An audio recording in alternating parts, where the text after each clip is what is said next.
There's something about college life that seems exciting. New friends, late-night parties, dorm room adventures. But sometimes, what should be the most fun time of your life turns into a nightmare. Tonight, I'm sharing 4 true college horror stories submitted by students who live them. These are not urban legends. These are real experiences that left people terrified, confused, and looking over their shoulders. So, make sure your doors are locked, because what you're about to hear is horrifying. Hawthorne College was an old campus, full of ivy-covered walls, cobblestone courtyards, and lecture halls that smelled of decades-old books. Among the oldest buildings on campus was St. Dorian Hall, a former monastery that had been converted into classrooms, offices, and a library. Students loved the hall for its history, but those who stayed late at night learned there was a reason some parts of the building were avoided. The rumors began with the cleaning staff. They spoke quietly, almost jokingly, about a figure they called Sister Alara. She was described as a faint, misty silhouette, often in the hallways or library, moving quickly before vanishing. Some claimed she resembled a nun, dressed in flowing white robes, though the building had never housed any women religious. The janitor's fear was palpable. They would enter the rooms with whispers like, "Alara, don't scare me. I'm coming in," and leave the same way. One student, Liam, recalled his first encounter. It was during finals week, and the library was open late for night study sessions. He had been alone in a reading room, studying for an early morning exam, when he noticed a strange movement out of the corner of his eye. A white mist seemed to drift across the floor, curling around the legs of the bookshelves. He thought it was just dust catching the light until he swore he saw the shape of a woman in a white habit standing at the far end of the room. He froze. The figure didn't approach. She just stared, and then, as quickly as she appeared, she vanished. Another story came from a janitor named Rosa. One night, she was checking classrooms after everyone had left. Chairs were stacked neatly, but by the time she returned an hour later, they were scattered across the floor. Doors she had locked were wide open. The air was cold, and she swore she heard soft footsteps and whispers in Latin, words she didn't understand, but that sent chills down her spine. Students who stayed late for exams reported similar experiences. Some would see her gliding through corridors. Others heard faint laughter or the echo of doors opening and closing when no one else was around. One brave student stayed behind after a night study session to investigate. He walked into the cloistered courtyard, and the moment he stepped inside, the temperature dropped. His breath formed clouds in the air, and at the far end, a figure in white seemed to drift toward him before disappearing into the shadows. The strangest thing was that Sister Alara seemed tied to certain areas: the library, the cloister, and some of the upper classrooms. Anyone wandering alone risked encountering her. Those who saw her described not just fear, but an overwhelming sense of being watched, as if the building itself remembered every soul that had ever walked its halls. Liam eventually stopped studying alone. He began going in groups, always keeping the lights on. He could no longer ignore the stories, especially when he began hearing whispers in empty hallways and soft footsteps behind him as he left the building late at night. Every corner of St. Dorian Hall seemed to hide a memory or a presence. Even today, students tell new arrivals to avoid the hall after dark. Some say it's superstition, but those who stayed behind alone know better. Sister Alara isn't just a ghost story. She's a warning, one that haunts the halls of Hawthorne College every night.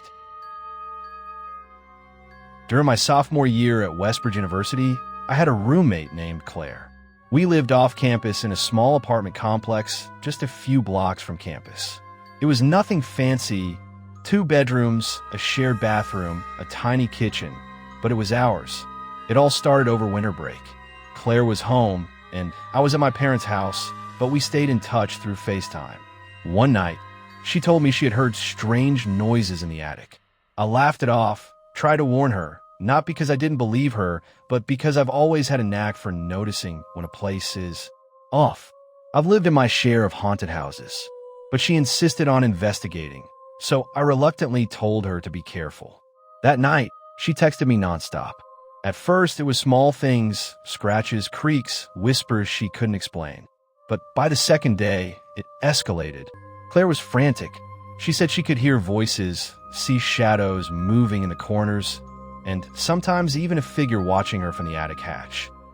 I told her to try naming it, to tell it to leave, but she refused, convinced it would only anger the presence. When the semester started again, we moved back into our apartment. I thought the weirdness had stayed over the break, but it hadn't. One night, while I was showering, I distinctly heard Claire's voice calling my name from the bedroom. My partner, who was living with us at the time, heard it too. Only, when we checked, Claire was at work and the doors to the bedrooms were locked. Things got worse. Late at night, I would hear the closet door in Claire's room open and slam shut, followed by soft laughter echoing down the hall. I'd text Claire, asking her to stop joking. She wasn't home. When I finally went to check, the closet was wide open, but nothing seemed out of place. Sleep became impossible. My partner and I both began hearing voices calling our names, doors opening and closing, the sound of footsteps circling the apartment. Sometimes it was Claire's voice. Sometimes it was mine. Sometimes it was neither. We would sit in the dark, frozen, just listening to the apartment come alive with noises that had no explanation. Eventually, the stress became unbearable. We moved, first to a smaller apartment, then to a temporary place at my partner's family's lake house. But no matter where we went, the phenomena followed. Locked doors would bang open. Names would be whispered from empty rooms. Shadows would dart across walls. It didn't matter if it was a dorm, an apartment, or a house. We couldn't escape it. To this day, I don't know what was in that apartment. Was it Claire's fear over winter break that awakened something? Or had it always been there, waiting for someone to notice? All I know is that even the safest, most ordinary places can hide something watching, something patient, and something terrifyingly real. At Hawthorne College, there was an old building on campus everyone avoided after dark. It wasn't anything spectacular at first glance, just a large brick structure with an imposing library and classrooms. But there was a reputation whispered among students for years. They said the place had a presence, something that didn't belong to the living. It started during finals week my junior year. I was part of a study group, and since the main library was closed at night, we were given permission to study in the smaller, seldom-used building. The moment I stepped inside, I felt it, a cold, heavy air that pressed against my chest and made every footstep echo unnaturally. The place smelled faintly of old books and something else. Something metallic, almost like blood. My friends laughed nervously, brushing it off, but the first strange event happened almost immediately. One of them got up to use the bathroom, and when they returned, their hair was slightly damp, as if they'd gone through a rainstorm, even though the bathrooms had no leaks. They shrugged it off, blaming themselves for being careless. But the real horror started when we decided to break into smaller, quieter corners to revise in peace. I was sitting alone in a back classroom when I noticed movement out of the corner of my eye. A figure, white and faint, gliding across the hall outside the classroom door. It disappeared before I could fully focus, but the air felt colder where it had passed. Then the whispers started. Soft, almost inaudible, but unmistakably voices. Leave, leave. They seemed to hiss from the walls themselves. Every time I looked up, there was nothing, yet every shadow seemed alive, moving just out of reach. My friends eventually noticed too. Their pens would slide across desks on their own. Chairs would be nudged, and doors we had locked moments ago would creak open. The final straw was when I went to get coffee from the vending machine. Alone in the hall, I felt someone brush past me. I turned quickly, expecting one of my friends, but no one was there. My hair stood on end as a cold. Almost tangible presence seemed to circle me. Behind me, I could swear I saw a nun-like figure in tattered white robes, drifting down the hallway toward the library. I blinked, and she was gone. But the echo of her movement lingered, and the faint scent of old incense hung in the air. After that night, students refused to stay in the building alone. Groups of friends would stick together, whispering about the night library ghost that seemed to enjoy haunting anyone studying late.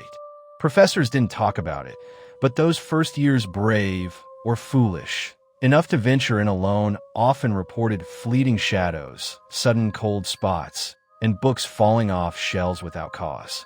Even after I graduated, I couldn't shake the memory. Every time I think of that place, I can still feel the oppressive presence, the way it watches from dark corners, waiting for anyone alone enough to notice. Some nights, I still wake up, hearing faint whispers in the dark telling me to leave.